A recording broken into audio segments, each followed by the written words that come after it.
SuperTalk Mississippi Media production. I'm Steve Azar, and I'm on the other side of the microphone, meaning I'm asking the questions this time, and oh, have mercy for the airwaves. I spent 20 years in Music City, wrote and made some hits, traveled the world, and then moved my family back to the birthplace of American music and where the magnolia trees prosper. And now every time I put my feet on Mississippi soil, when I'm off the road, well, I'm at peace. On this show, it's all about hearing the stories straight from the mouths of the friends I've made along the way, their journey to success. Heck, there might be someone on I don't even know, but you know how us Mississippi types are. We tend to take well to new company. In a Mississippi Minute, all 60 of them. I'm Steve Azar. It's just like that muddy river, moving slow. Ain't no worries, it's how life goes, baby. In a Mississippi Minute. That's right. Hey folks, time for another In a Mississippi Minute. Excited about today's guest. Before I get there, she has a lot to do actually with visitmississippi.org. Check it out.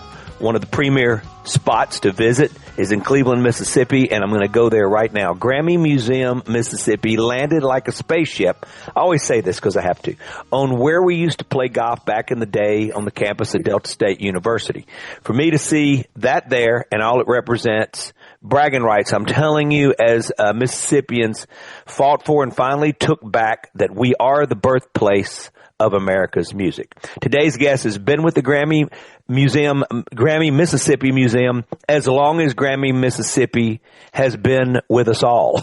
This executive director, we're so grateful for her dedication to the arts and the museum, all the time she puts in, having served in this role since January of 2015, do the math, over a decade. She has overseen all aspects of the museum's business operations and strategy, including fundraising, programming, education, and outreach. I can see she's starting to lay down. She doesn't realize how much she does.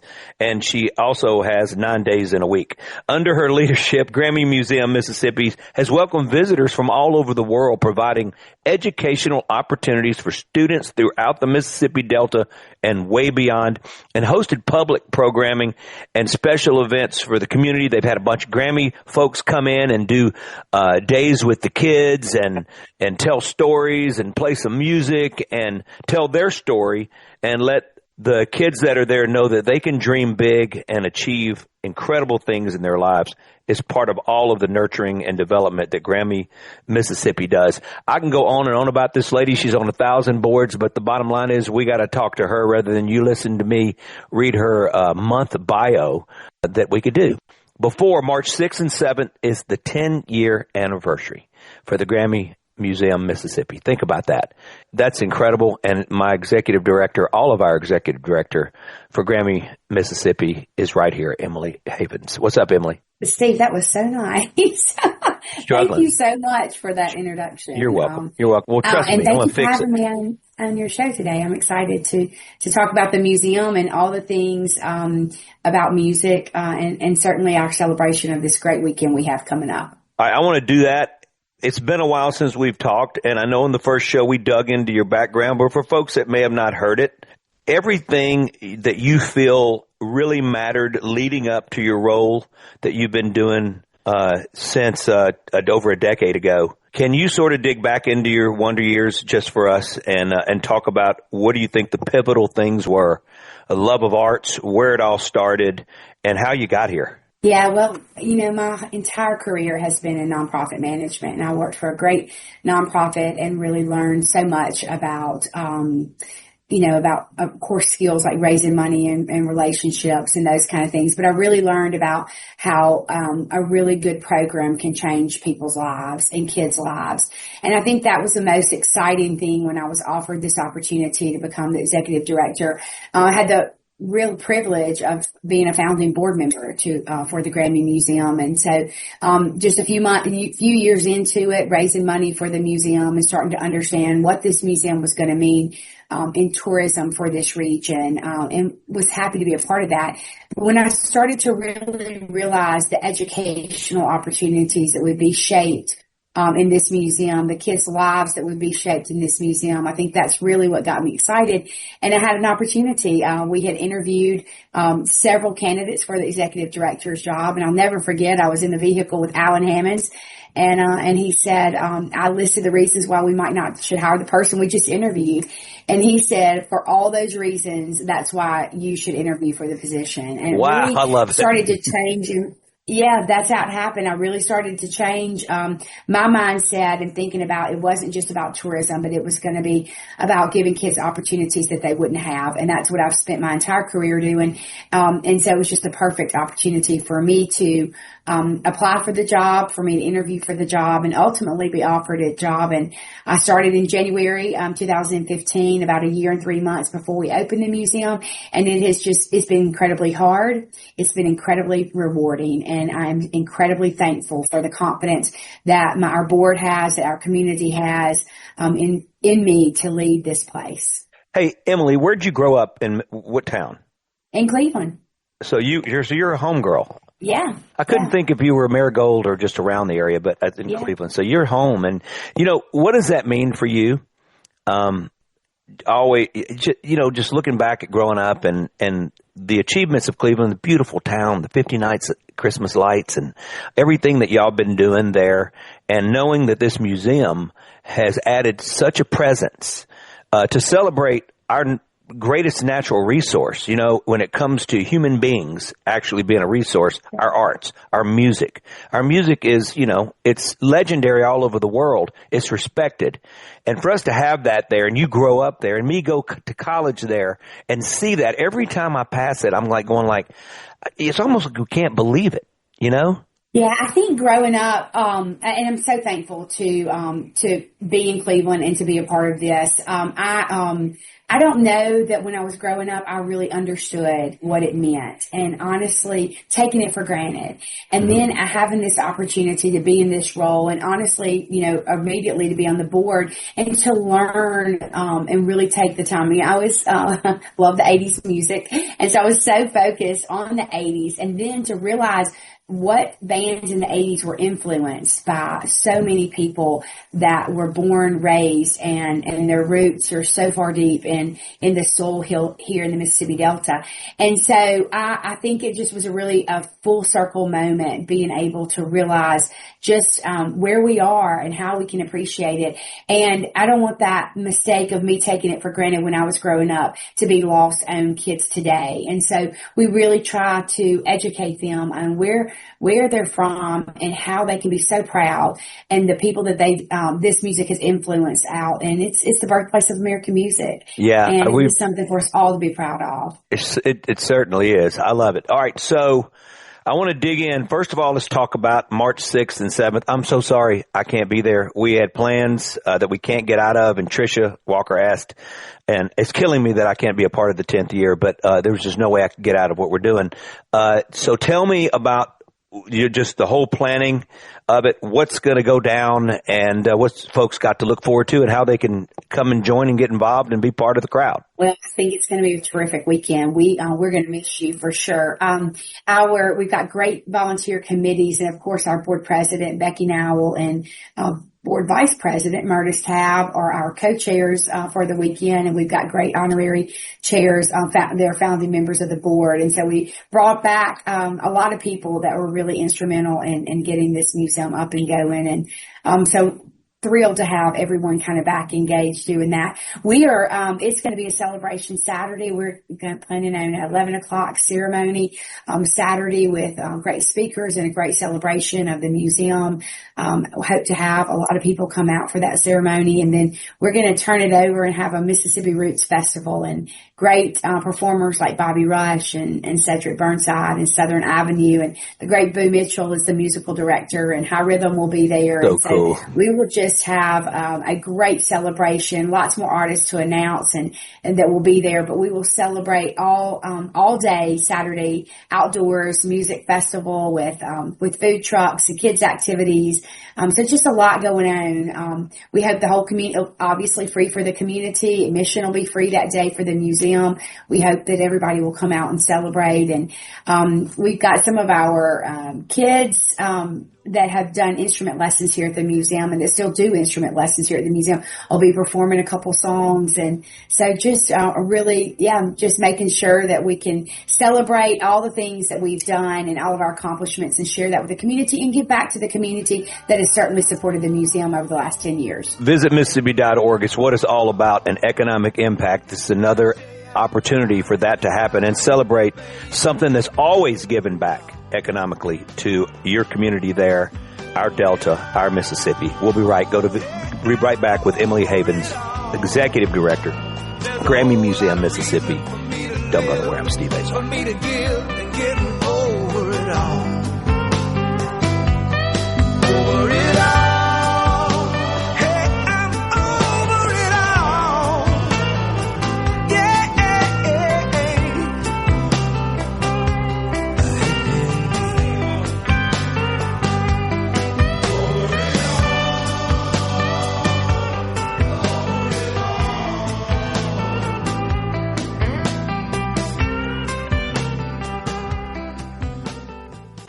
Listen and watch all your favorite SuperTalk Mississippi shows live and on demand. Listen to tons of music. Plus, get the latest breaking news from across the state with the SuperTalk Mississippi app. The SuperTalk Mississippi app. Download the SuperTalk app on your iPhone or Android device now for free. Just search SuperTalk Mississippi in your app store on your mobile device to get everything Mississippi all in one place. The SuperTalk Mississippi app. Get it now. This President's Day, Pure Talk.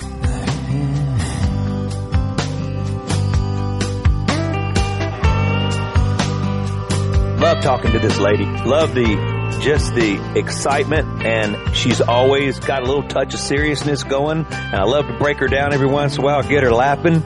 But she's so busy. I think there's no telling how she sleeps and what's going through that mind of hers, because there's a lot going on. She loves to take it on. So does Murtis Tab. So does Becky Nowell. I think of the three of you guys, Emily Havens is my guest today, Executive Director, Grammy Museum, Mississippi. I think of the three of you guys, and I think about, man, I don't know how you could ever replace one of you, because the way you guys work together, to me, it just sort of is this big umbrella that protects you from all sorts of problems. Speaking of, you better be glad I'm not going to be there, Emily, because I bring rain in Mississippi when I do anything. I don't know what it is, but I played in rain, and I've done it before. And when we did Mighty Mississippi, Dina Carter and I and Cedric decided we don't care, let it flood on us. And we did it. We were playing in lightning and all this stuff because we think we're invincible.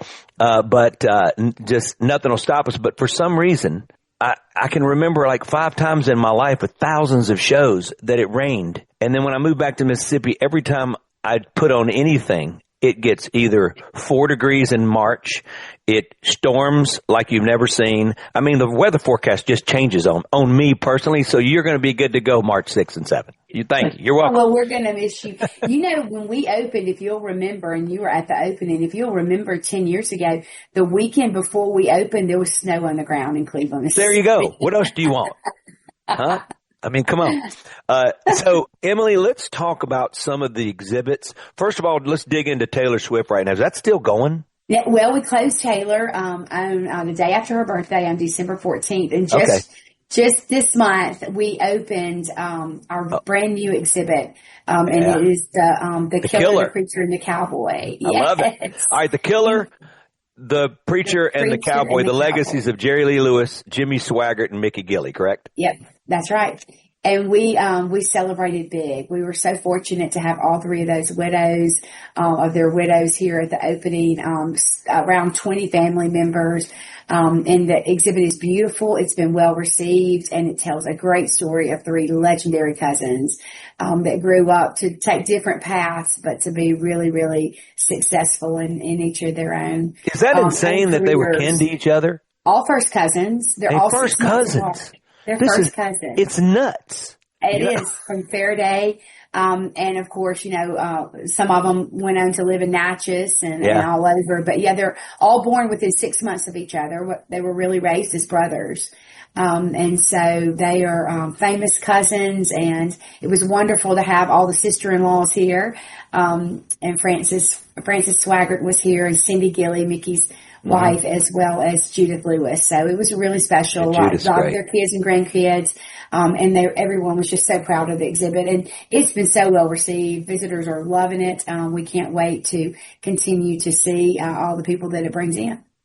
I got to spend time with Marty Stewart and Craig Ray and Governor Bryant. We were all, Wesley Smith, we were all there giving Jerry Lee Lewis his country trail marker when he was recovering from being sick. And Marty's got his mandolin and he's playing. All of a sudden, Jerry starts singing with him, and it was this moment that you sort of imagine yourself as a kid, and you're going like, how am I here? You know what I mean? Like, you can't help but be a fan of someone that's been so historical, and it is amazing. But it was so vulnerable at this point, and you could tell it was close to his time, and I feel like he knew it. And there was just something so warm and inviting about him that was the opposite of the man that lit the piano on fire. You know what I mean? So it was just a great thing to be a part of. And when we left, we all were cold. It was a hot day, but it didn't matter. We were cold. What a special guy. So what's the longest exhibit that has lasted at Grammy Museum, Mississippi? You mean as long as we've had it? Yeah, like what's the one that's gone the longest? We had MTV for 2 years, and we also right now have 80s rock, the wildest decade in music, and it was also curated by us, and we'll have it for 2 years. So when you curate, let's talk about that, because you're not getting somebody coming in and selling you something. You guys are just taking it from ground up. Yeah. How does that start? Well, for the 80s. Yeah, well, I'm with you, by the way. Yeah, come on. I'm so passionate about this decade of music, and so it's been a dream of mine for literally 10 years.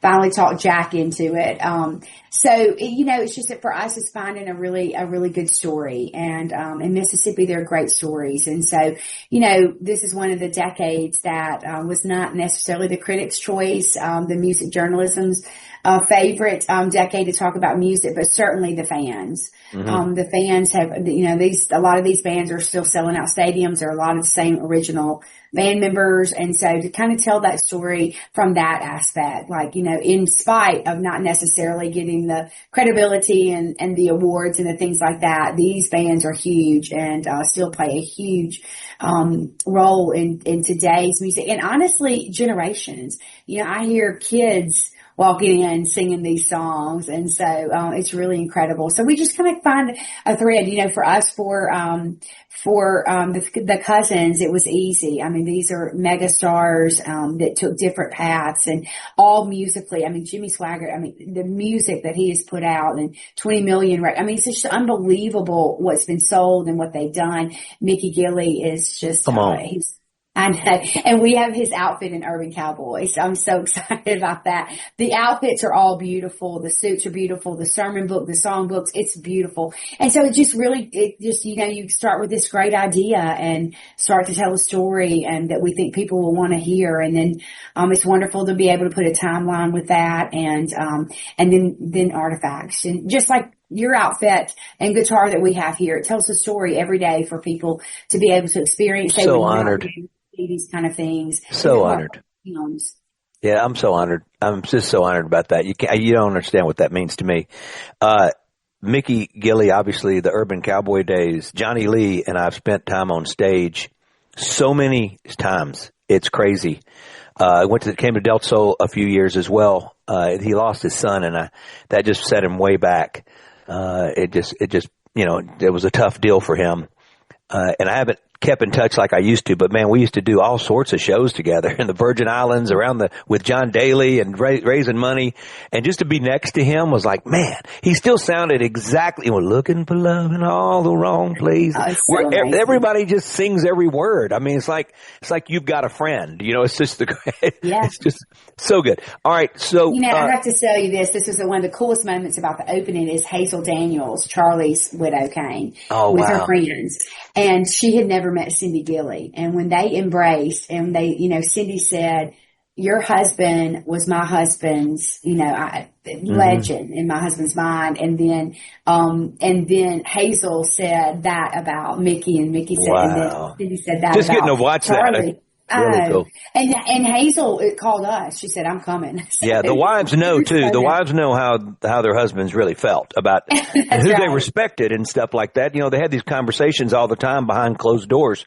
Yeah. Charlie was supposed right before the day I had throat surgery. He was my cancellation for writing.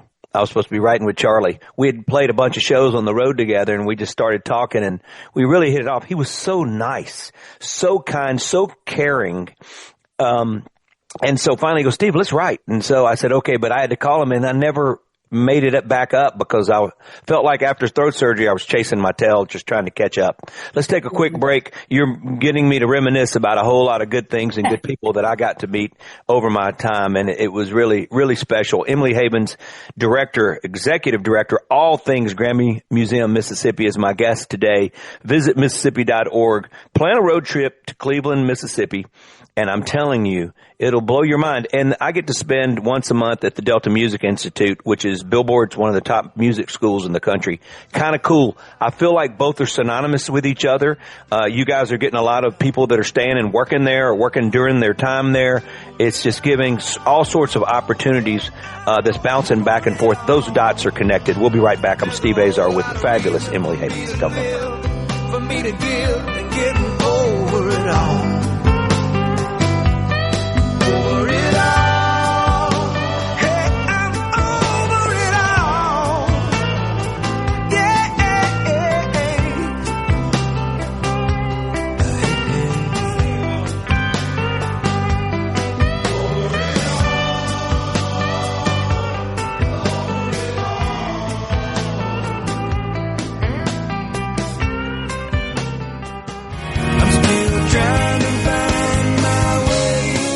$20,000 available for first-time home buyers. Hey folks, Steve Azar here. Helping is the heart of our friends at Guarantee Bank. They offer programs like the Home Buyer Equity Leverage Partnership Grant that can assist qualified first-time home buyers with up to $20,000 towards down payment and provide home ownership counseling to empower you on your journey. These funds are first come, first served. Learn more about this program and to apply now, go to gbtonline.com. Guarantee Bank, member FDIC.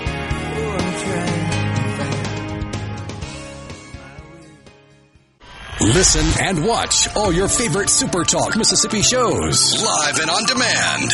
Listen to tons of music. Plus, get the latest breaking news from across the state with the SuperTalk Mississippi app. The SuperTalk Mississippi app. Download the SuperTalk app on your iPhone or Android device now for free.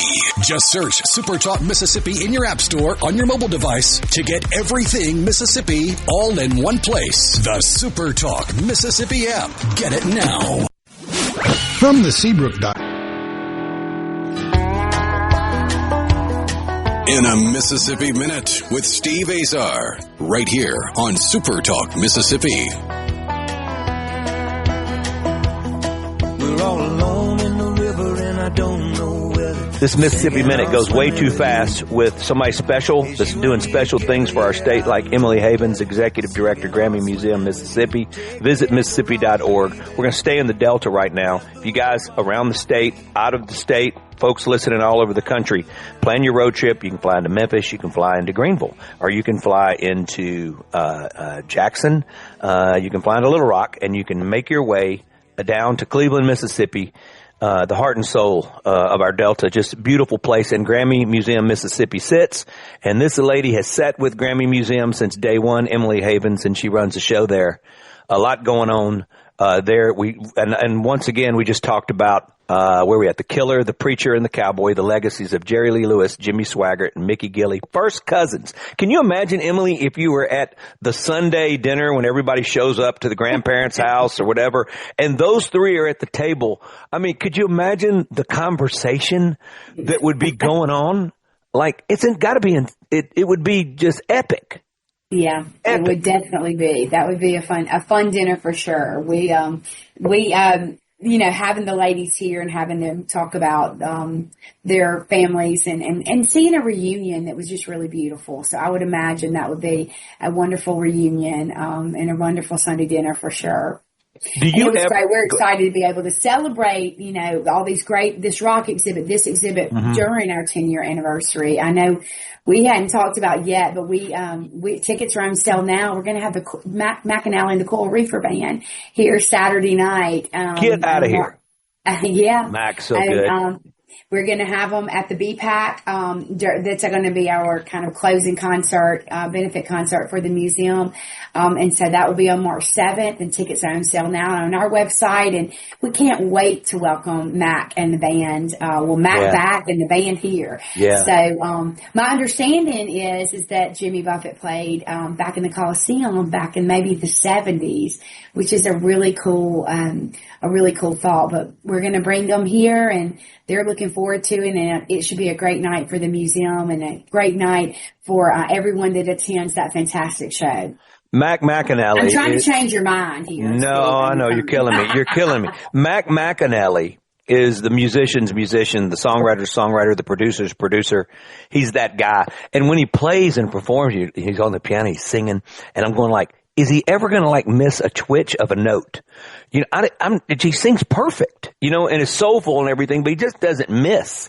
It's very rare. Does anybody, Mick Jagger misses, Willie Nelson misses, BB, everybody, we all miss, but it's okay, because you're supposed to miss. You're not supposed to be perfect, but I think he's about as perfect as it gets. And we all love him, and he's a special guy, and he's a Mississippian, so that's Bill fantastic. Simmons that was on our board that we were walking through the soundstage at the museum one day, and Bill looked at the stage and he said, "You got to get McAnally here." He said he is the Mark Twain of storytelling. He really is. Yeah, I thought that is a really good comparison, because wow, the stories he can tell and how he tells them. He grew up not too far from where William Faulkner grew up, if you think about it, right? Yeah, right, not far at all. So maybe there was something in the hills and something in that water up there. Obviously that was. Hey, so let's talk about artist support. Compared to when you started, I remember you were trying to get some folks to come in. I think y'all were looking at trying to go, how are we going to get artists? Then you come up with the Red Carpet Guild, the red carpet, the Crossroads Award, right? Yeah. Where did that epiphany happen? Because don't you feel like that was the sort of the game breaker, the deal maker for finally getting in folks? We had Charlie before he passed away, Charlie Pride, who you've celebrated so far has been really cool. I feel like that had to happen to break the ice. Where did all that start, and how do you feel about it, as currently looking back in the rear mirror? When we first started 10 years ago, we work great with our partners at the Grammy Museum in LA, and they have, they're in LA. Everyone is calling there to perform there when they're in town. And of course, you're just living up and down the roads. And so it was really hard to kind of get people. We really started looking at routing and artists that were coming through this region. How do we get them at the museum? And I feel like we really probably around the time that we finally were able to get Charlie Pride here and set this incredible award, the Crossroads of American Music Award. I can't believe we just last year presented our 7th, but it really did open some doors for us. We've had Garth Brooks and Peter Frampton, and or just this past year, Randy Travis and Twisted Sister, and we've done over 350 programs now with artists, and it's people like you. It's people that, want to give their time to the museum, understand that it's about music education, and artists come in, do a program for education, and then that night stay over and do one for the community, and it just means everything. And so we work really hard to make connections, and I'm going to tell you, we could almost think of any artist and we can work hard to find a connection back to Mississippi. Yeah, it just all comes back to Mississippi, and we're a few degrees away from getting a Mississippian to help us get an artist here. And I don't even know if it's a few degrees. I mean, it really the more we look at things and people, it's amazing the respect. Even Texas artists, I mess with my Texas artist friends all the time. They have incredible respect. I think the perfect example was Stevie Ray with Albert King.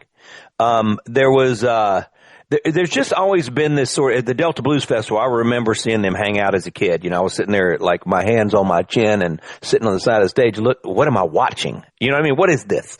It's insane. But the relationships that have been built, Wesley Smith is on my show a lot, and he writes these articles about this connection between any great artist in the world and us, and how he connects it.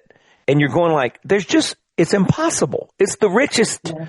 It would be, all the billionaire, if music had anything to do with overall amounts of money and the richest people in the world have been musicians from Mississippi, because their impact, like I said, it's 1 degree. 3 degrees, you're just selling the short there, Emily. I don't know about that. Well, I have to tell you, okay, break. No, go ahead. Go. Come on. What? I was just going to tell you, when we had Twisted Sister here, the night before the opening, JJ French told me, he said, I became a guitar player because I had mono, and I stayed in my bed for 6 weeks and listened to B.B. King album the entire time. And I came out of that a guitar player. And so then I explained to him that the museum is 20 minutes away. We spent about 4 hours there the next day. He was, Twisted Sister, they were in tears because the influence and B.B. being buried there. And so, we went over to the museum, and great Robert Terrell he showed us all around and so great, made Robert. this guy's trip. And these guys are from Long Island, and this is where their influence was in their story was right back to B.B. King. And so that's just cool stuff. That's cool. B.B. stuff. 100 years old. Yeah. Think about that. Yeah. And if he was still alive, he'd still be playing. Yeah. I mean, I always think about B.B. and I think about Willie. Willie's 90 now and 90 plus. And they don't slow down. They didn't have like an album they did and they went and toured and took a break. They never took a break. They may have raced in the studio, but it was between gigs and all that, but they loved to work. And I feel like me and a lot of our friends down here that I think about Marty Stewart, folks, there's no timeline like, we're going to retire at 70. We hope that we can do this forever, and that God gives us the ability and the health and the know-with-all, and keep our minds straight enough to be able to sing the words that we've been singing for so long. It's the greatest gift that I've ever received. I know Marty has talked about it as well. I've seen Marty water up when he talks about it, because we all know that we're on the other side of it now. And when you're kids, you dream of getting here, and you can't imagine of getting here. Let's take a quick break. Emily Havens, my guest today, March 6th, March 7th, celebrating 10 years of Grammy Museum, Mississippi. There's Grammy LA, there's Grammy Mississippi. What else do you want? Emily Havens has run the show since the conception, and nobody could do it better. It's a beautiful thing that she is still with us and still looks like she's in better shape than she was 10 years ago. Something's going on there, because I know that it's put it to her, all the work that she's had to put in. Visit Mississippi.org celebrates, like I said, everything that Emily does and her team at Grammy Mississippi. So come visit us. We'll be right back. I'm Steve Azar.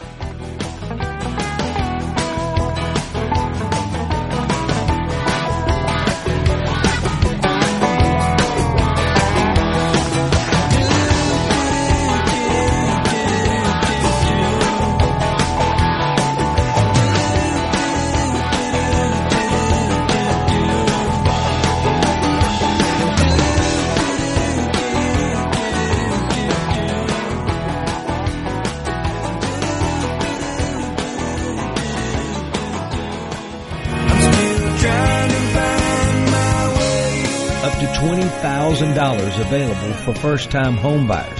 Hey folks, Steve Azar here. Helping is the heart of our friends at Guarantee Bank. They offer programs like the Home Buyer Equity Leverage Partnership Grant that can assist qualified first-time home buyers with up to $20,000 towards down payment and provide home ownership counseling to empower you on your journey. These funds are first come, first served. Learn more about this program and to apply now, go to gbtonline.com. Guarantee Bank, member FDIC.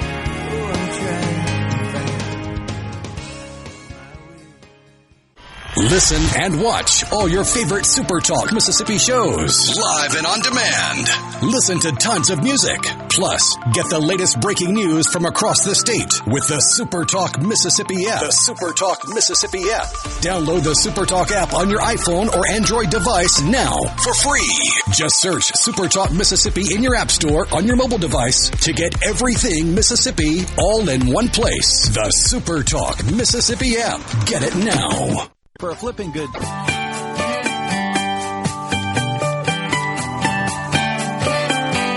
silver whistle and an old clipboard, a polo shirt and visit Mississippi.org.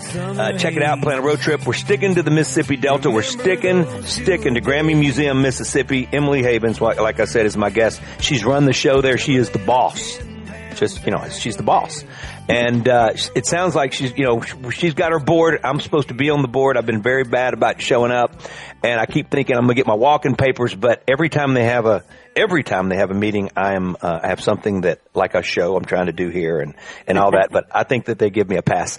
I'm very grateful for Grammy Museum, Mississippi, and everything it represents and what it's doing for kids, and also giving them the know-it-all and this history lesson.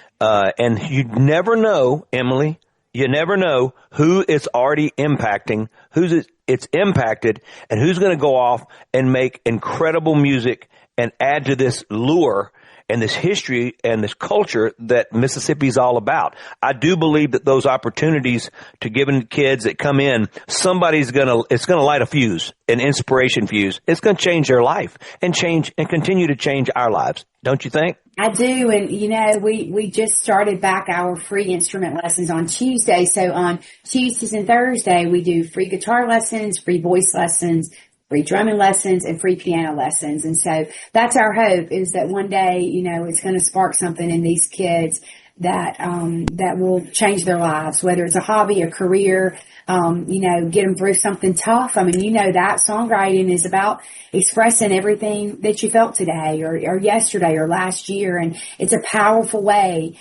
to express yourself. And so, I watched an interview with Kingfish, and he said it. He said it was about walking in my bedroom and during hard times of, being made fun of or whatever in school when he was in elementary school, and being able to express that in a way and having a best friend as a guitar. And so hopefully we're that for someone. I mean, we would love for it to be a career. We would love for them to be on stage winning a Grammy one day, gotten their start from here. But if we can change somebody's lives in a positive way, that's going to be good enough for me. There's no way it can. It will. Will is the word. It's doing it. Kingfish, you think of the Delta Blues Museum, those little programs that they had. And I know he was dabbling in the bass, but that helped change his life. And it's funny, you talk about him getting made fun of and all that. He's not being made fun of anymore. No. God. I mean, his fingers and that guitar, it's like, I look at it and I'm going like, it's like the perfect marriage. When I watch him play, it reminds me of John Daly around the putting green. Anything chipping wise and putting, people think it's all about the long ball with John. He's got the softest, most beautiful hands. It's like God made his hands to be on that golf club, because it looks like everybody can get real structural and all that. His is just so free flowing, and that's what Kingfish's fingers look like on the guitar. Been on the cover of Guitar Magazine, this magazine, that magazine, and also talking about Cedric being March 6th and March 7th. I think Cedric is the nicest artist. Everybody, I'm sorry out there if you're listening and you're an artist friend, I've ever met. I love Cedric Burnside so much. There ain't no handshaking, it's big hugs. He cares about so many people. He always says yes. B.B. King was like that. And Cedric will say yes and won't know that he has something scheduled, because he just says yes. But he is a special, special guy. You think about R.L. growing up as his grandson, being that little drummer at that age, banging on drums back there. And now he's in the front. You don't see him play a lot of drums as much. But he's one of the greatest drummers Mississippi's ever seen. We've had him here a couple times, and you are exactly right. He is wonderful, but we had him on National Drumming Day. So we did get to, and he invited kids up to play the drums with him. And I was just blown away with the kids' eyes and how kind and wonderful he was teaching the kids how to drum. And so Cedric is a Mississippi treasure for sure. And we're so thankful that he's ours. Yeah, he is ours. He's not going anywhere. He's ours. Anything else you want to talk about that we've missed? If you had all the money in the world, is there something you'd like to curate that you feel well, like? I don't know about. I haven't thought about curating, but I will tell you, we've been fortunate enough to be able to all students from Bolivar County come come free to the museum. And my next goal is to make that where all students in Mississippi come to the museum for free. Wow. And so that would be an incredible goal, and it's attainable, and it's something that I work on in fundraising and in our conversations. And so we just want to make it accessible to everybody. The price is low anyway. It's $6 per kid, but still that keeps people from coming, especially when schools are paying for transportation and things like that. So our hope is that we can do that. 70% of all of our programs here at the museum are free for students in the community. But we just want to make sure that all the students across the state are having the opportunity to come to the museum, and hopefully we'll be able to do that. We have accomplished so much in 10 years. I cannot wait for the next 10 years. And I hope that everyone will come and join us on March 6th and 7th for this great weekend of celebrating and giving back to the community and the state that's given so much to this museum. And we're gonna have a great weekend, a great ceremony, lots of great speakers. More will be announced very soon, and we're gonna end it with a wonderful night with Matt McAnally and the Coral I love it. Well, we're gonna be a month out on front of this when this airs, so that'll be great. Folks, really pay attention and come down to the 10th anniversary celebrating Grammy Museum, Mississippi. It's 100 years B.B. King. I think that's pretty amazing. Visit Mississippi.org. It's all about Emily Havens and all she's doing for the community and the economic impact using our creativity. It's a beautiful thing. Emily, you're the best. Blessings. Thank you so much for having me, Steve. I'm Steve Azar. In a Mississippi Minute, all 60 of them, where you can take your sweet time.